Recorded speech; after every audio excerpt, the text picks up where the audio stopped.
Can placing an empty desk in front of the window completely change your life? Going analog has never been about the fancy notebooks or the aspirationally offline lifestyle. It's about sitting in spaciousness, normalizing boredom, and reconnecting with my creative being. Welcome to my analog desk. I have a separate desk just for writing, reading, drawing, and it is a small folding desk right in front of the window. I only set up this desk about a month ago in late January. I got this folding desk for $70, inspired by my friend Abby, who has been experimenting with her desk in her home in Berlin. So I originally got this desk for filming. It seemed really good to film right by the light, and as you can see here, my main desk is pretty far from the window. What I found though, beyond any sort of creating for content, is that this desk has been working wonders for my mental health, to get more sunshine from the window, and to really slow down in the winter while I'm being a homebody and entering into a more reflective state that I want to be in, to journal, to read, to think, and to write. My desk is pretty small. It's about room for a cutting mat and my journals. I keep my paints on there as well as my pens. And I've got a cushion for comfy long-term sitting.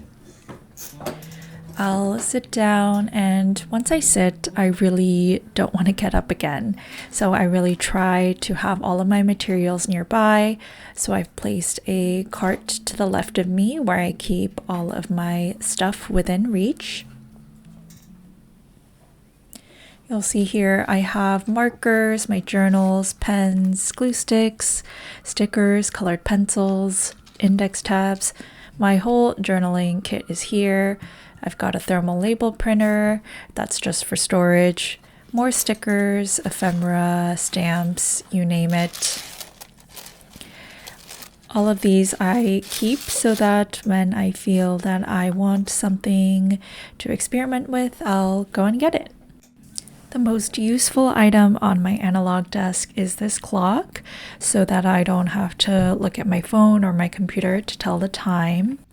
And then I keep a large stack of magazines right next to me so I can flip through for inspiration.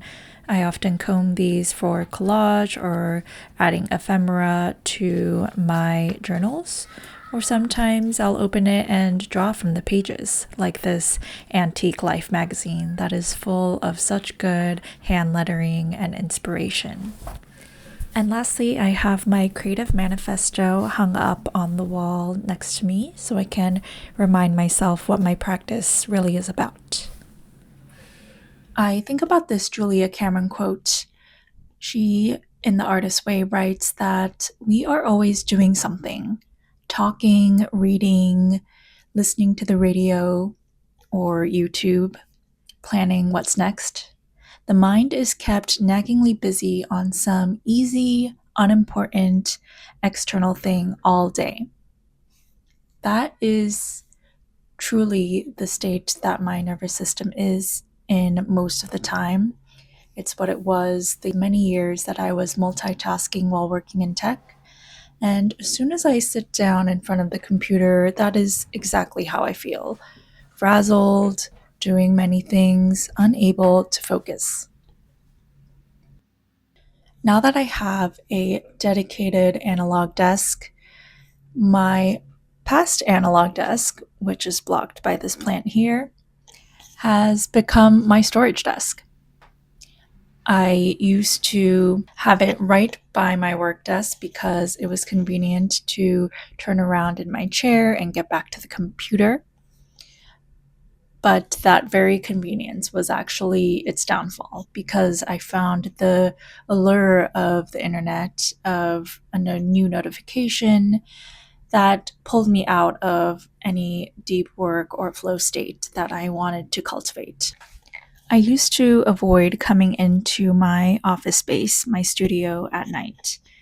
I had a mentality that everything I do in here is for work, and that made it really hard to access my own creative practice, my private practice, whenever it was the weekend or during the evenings. Now I've refined how I approach this so that when I sit at the computer, that is time for me to refine, to edit, to finalize my work. But anything in which I want to embody play, imagination, just a free form, unfiltered state of being, then I sit at this desk. I do my reflections in analog, I journal here, I write here, and anything here can flow and be without me filtering it for who is going to perceive it, how is it going to be engaged with. What staring out the window while sitting at my desk allows me to do is to really tap into boredom. I need to have a dedicated space in order to stare off and make room for that openness to really rise.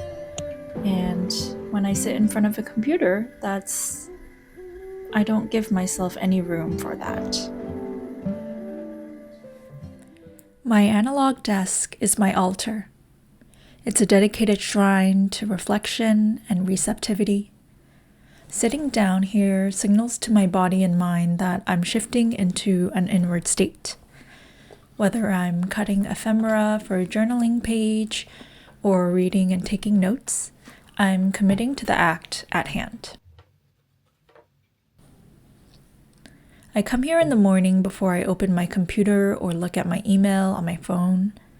I've also recently been returning here at night, so sitting at the desk has become the bookends of my day. I used to avoid creating in the evening because I didn't want to sit at my work desk. Now there's a divide between work for others and work for me. So I encourage you, if you have the space, perhaps you want to experiment with an analog desk or a portion of your desk that can look out the window and really let your mind drift off and clear the mental weather that you have going on, and make space for open thoughts to arise, to cultivate a clear sense of mind, and to really let whatever thoughts, images, scribbles float to the surface and to collect those in your creative practice. My name is Carolyn. I'm an artist and writer in New York. Thank you for watching this video, and subscribe if you'd like more videos on creativity. Hope you enjoyed this video.